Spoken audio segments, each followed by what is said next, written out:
Nigerians living and working in the United Arab Emirates can now have a breather as the UAE ambassador to Nigeria clarifies on the issuance of ban of work permits for Nigerians living and working in that country. More details to come shortly. And the Nigerians in Diaspora Commission, NIDCOM, has been applauded for her robust engagement with Nigerians in the diaspora. You want to know who made that commendation? Well, you just have to stay tuned. And a cultural fusion between Nigeria and the United States of America is underway. Welcome to your favorite program, The Diaspora, and I am your host, Koinsola Adetumbi. Please stay tuned.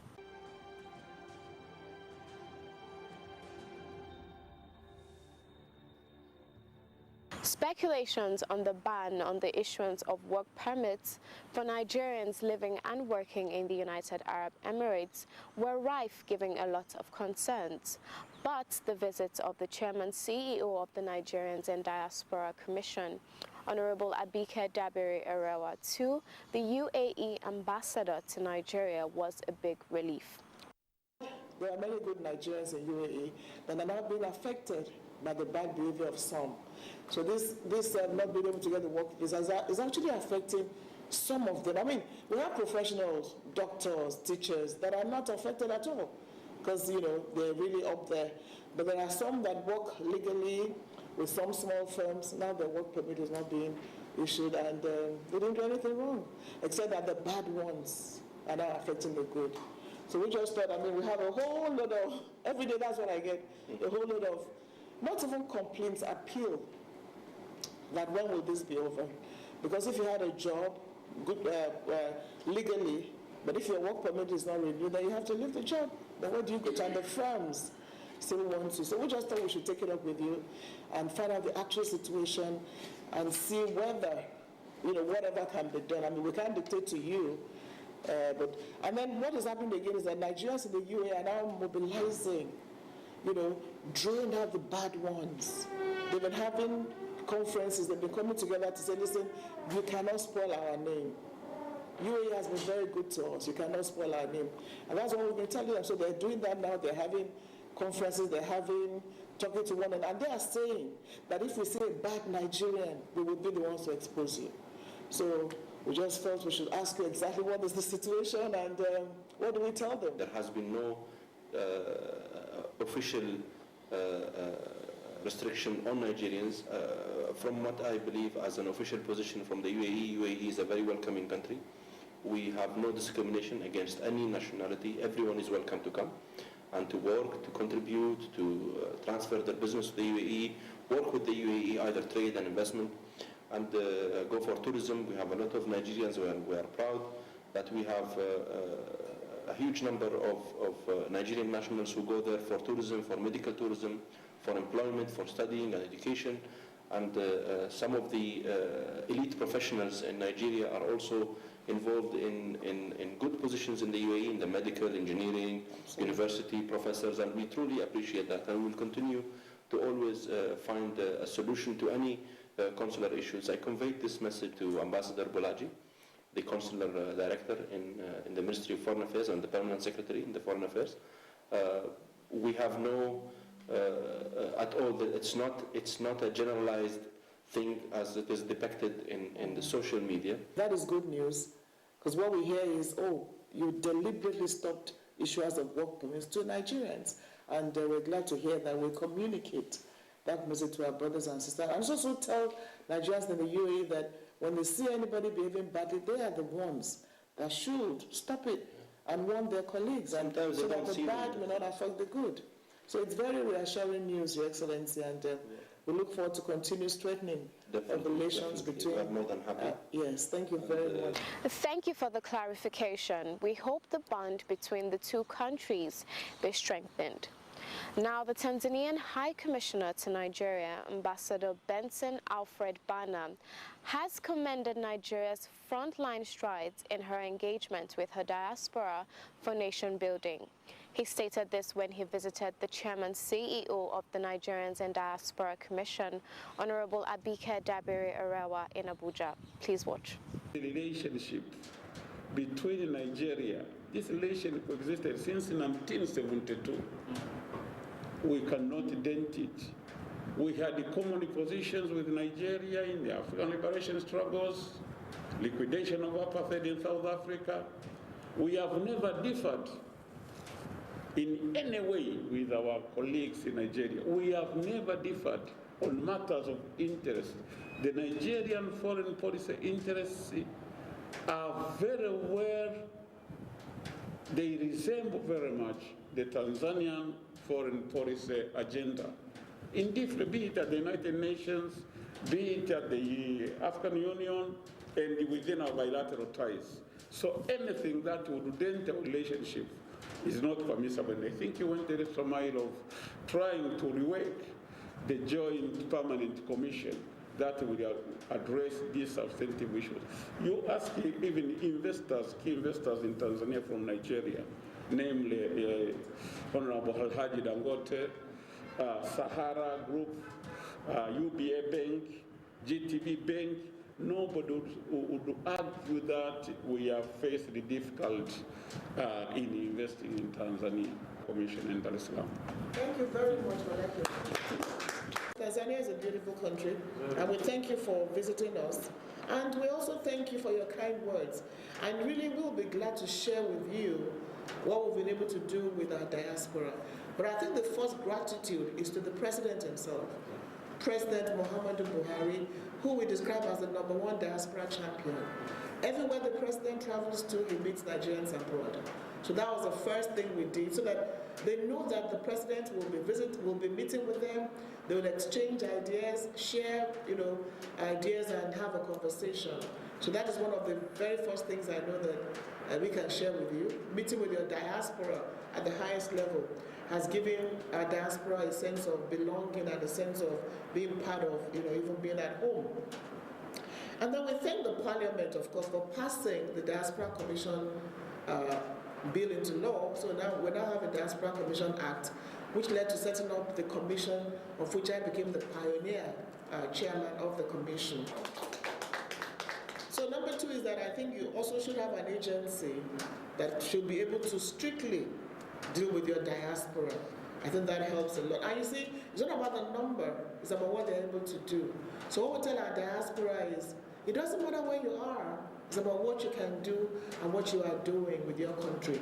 And Your Excellency, I'm glad you also noticed that we have bad stories about Nigerians abroad, and you know that. But we have too many good stories. So we said to ourselves that nobody will tell our stories but ourselves. And by telling their stories, letting the whole world know, Nigeria has just done this, Nigeria has just done that, inspires every one of us. So that even when you hear the bad story of somebody did a drug, it's not of any significance. One person does something bad, I'll give you 10,000 doing great things. So we celebrate our diaspora, and that is celebrating ourselves. And then we keep saying that, as we say, Dr. Bass, it's now about it's not about brain drain, but brain circulation and brain exchange. So we try to get our diaspora to be part of what is going on at home. But the most significant thing we've been able to do, we're about 2 years old, is to have this diaspora policy. And we're going to give you a copy. So we have a diaspora policy that actually is very holistic and deals with every issue that has to do with the diaspora. We worked on it with the IOM, funded by the EU. So we're glad that we have a diaspora policy in place. We have a diaspora investment summit, where we get the diaspora to see where they can invest in. We have a National Diaspora Day. July 25 is our National Diaspora Day. It's been on for about 15 years, but when a commission came on board, we made it bigger and better. Now let's take a glimpse at the just concluded rich cultural endowment of Edo State, a carnival in Italy.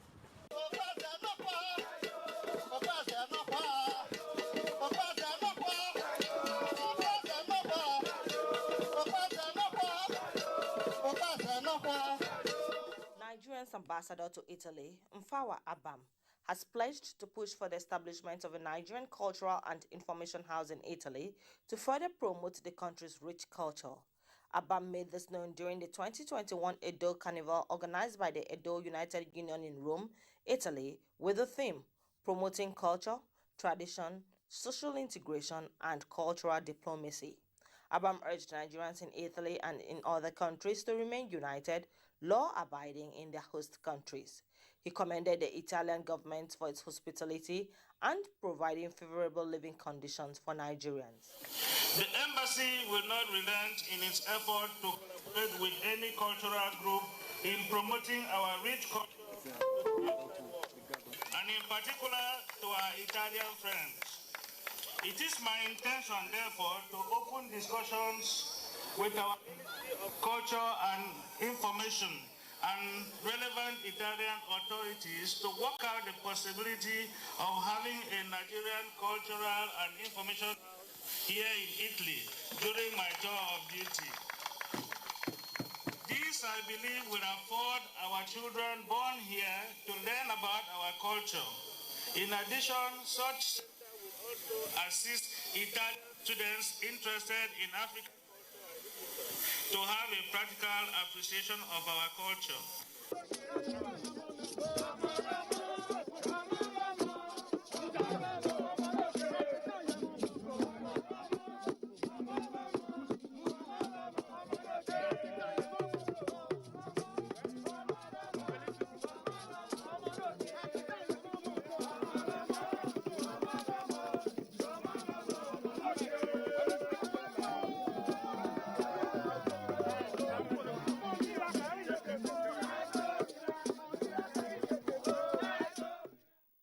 Honorable Abike Dabiri Erewa, Chairman CEO of the Nigerians in Diaspora Commission, is in good stead for a 2-year cultural fusion event series transcending cultural arts and politics. The NIDCOM boss stated this when a delegation from Delaware University, led by Professor James Anderson, Director Orchestra Activities, visited her office in Abuja. Our visit here to Africa on this trip to Nigeria, where we are actively seeking additional cultural activities that can be part of this year-long cultural fusion, 2-year-long cultural fusion event. And from that, we have a new staged production, a musical that will be composed by Wale Alade, with a text and libretto by Wally Shoyenka. And that would be something in collaboration, a partnership with the University of Ife and the University of Delaware. So we would come to Ife and perform, they would come to the University of Delaware and perform this joint collaboration. The first thing that led me to this idea of cultural fusion, because previous concert tours that I've done have been structured differently. This one, really what kicked it off was an initial exploration of the project in South Africa, which would have been more traditional with the Western Classical Orchestra and Western Classical Style Orchestra from South Africa we paired. That didn't quite take off as fast as I had wanted, and that's when I met Wale Adegunja at a conference sponsored by Senator Chris Coons called Opportunity Africa, and it's co-sponsored by the U.S. Global Leadership Coalition. And at that conference, I spoke with Wale and I told him about this idea. I have an ambition to take an orchestra to all 7 continents. I don't know how we're going to do Antarctica, that's the hard one. But Wale said, instead of South Africa, why not Nigeria? And at that moment, that was back in 2016, I said, well, I don't know that much about Nigeria. I know it's the most populous country in Africa. I know it's the largest economy, but culturally, I didn't know anything. And I've learned in my career that I'm not afraid of that. I'm not afraid of not knowing, because it becomes a journey of discovery. And as I started to learn about the Nigerian culture, the first major artist that came to my attention was Fela Kuti. And Fela represents what is the core now of this project, this idea of fusion. He took jazz and paired it with highlight, apala, juju, reggae, rock and roll. All these different elements came in and fused together to form Afrobeat. And Afrobeat now is a distinct, recognizable genre. It is not a conglomerate of other things. It is its own thing. And so I started imagining, well, what would be the outcome if we took this Western classical music tradition and paired it with Afrobeat? And then cultural fusion was born. You're welcome to the Nigerian Diaspora Commission Office. And we're particularly excited about the cultural fusion that you're trying to organize. I think this will be a monumental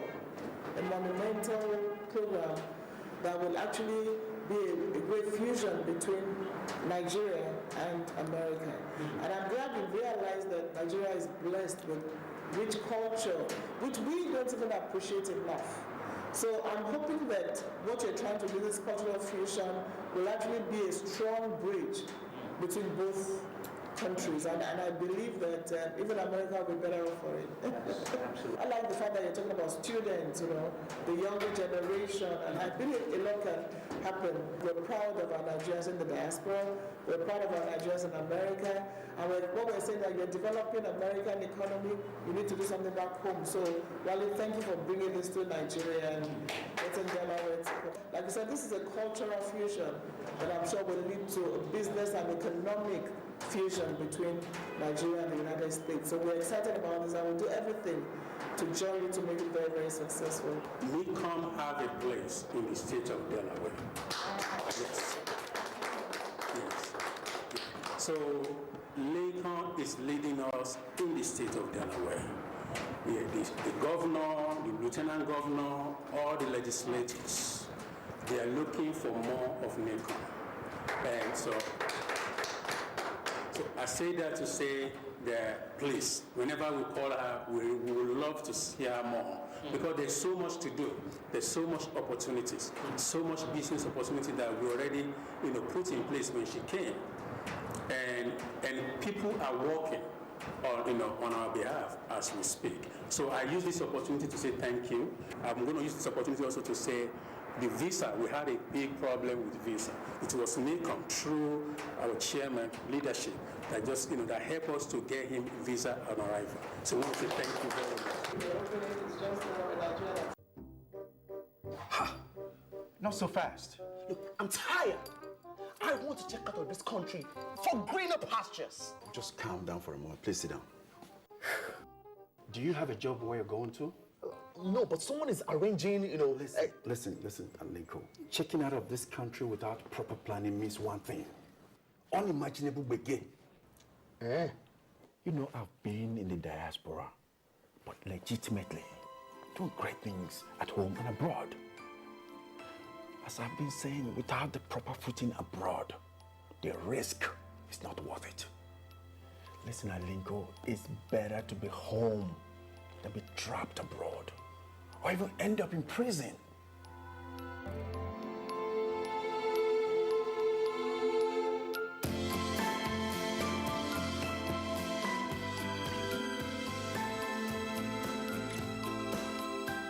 Remember, if you must travel, travel legitimately. The Chairman CEO of the Nigerians in Diaspora Commission, Honorable Abike Jabiri Erewa, has commended the Nigerian Institute of Public Relations, NIPR, for coming up with the Citizens Summit to promote national integration, peace, and security.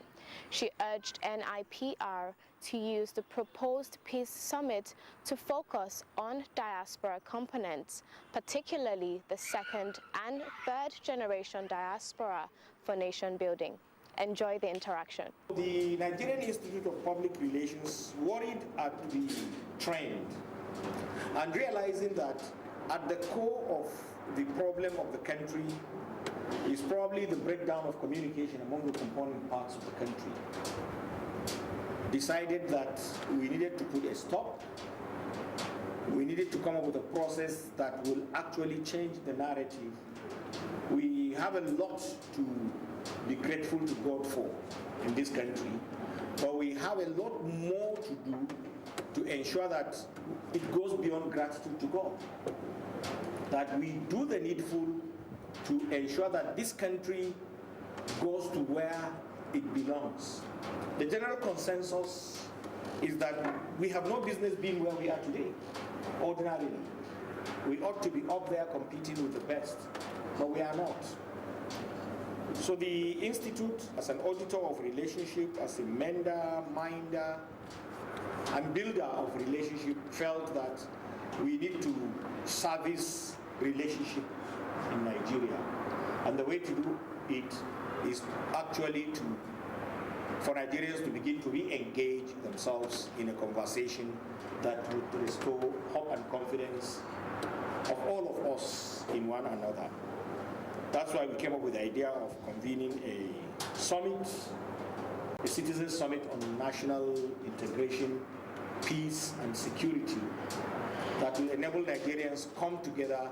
The truth of the matter is we are all guilty one way or the other of not engaging effectively with ourselves, and we believe that if we engage with one another, a lot of the problems that we seem to be having are problems that communication can solve. And once we are able to get it right, even the sky cannot be the limit for us. We believe that it is not something that the Institute alone can do. It requires the buy-in of all Nigerians of goodwill, all Nigerians of conscience, all Nigerians who believe that this country is not where it is supposed to be, all Nigerians who believe that, yes, Nigeria can get to where it is supposed to be. There's so much we have as Nigerians. We're so blessed. So as we have this conversation, let's hope that all of us collectively will appreciate that blessing. We will build our country ourselves. We will fix this country ourselves. A lot of us have so much passion and know that if we get it right in the next 10 years, honestly speaking, nobody can rival Nigeria. You may not see, but I believe we're making gradual progress. By 2021, when we have elections, ensure that, the votes count. And there's nothing wrong with any one of you being part of the leadership, being part of governance, ensuring that you can take a decision in being a leader or who leads you. So I hope the conversation will be broad enough and will be deep. And will actually go beyond just having a conversation. Look, we all know what the problem is. And we all know that we can solve the problem. And we should not have the few people who don't want things to work to ensure that whatever you do does not work. So we really do appreciate this conversation that you're going to have end of the year. You said that you can count on our support too, in every sense of the word, not financial.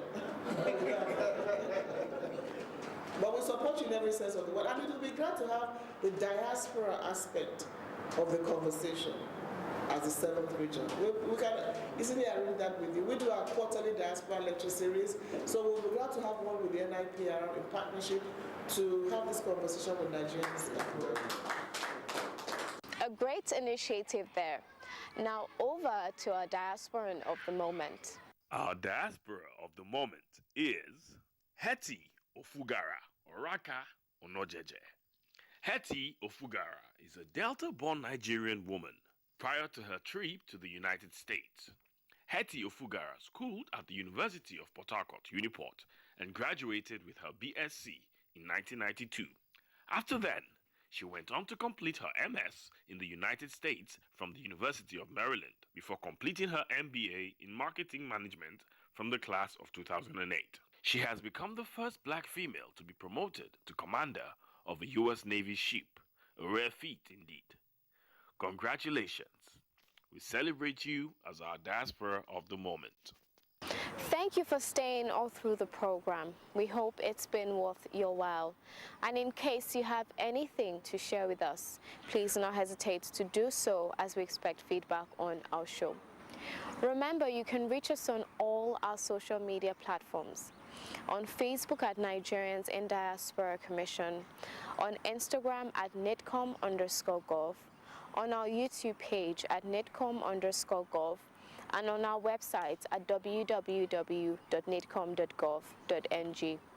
You can also join us on DSTV at NTA Network on Friday at 10:30 a.m., on NTA International on Tuesday at 6 a.m. and 10:05 p.m., on NTA News 24 on Friday at 2:30 p.m., and on Sunday at 10:30 a.m. You can also join us on WAP TV on Thursdays at 9 a.m. and on WTV on Wednesdays and Sundays at 8 a.m. And you can join us on Ben TV London at 4:30 p.m. on Saturday. I remain your host, Koinsola Adetumbi. See you next time.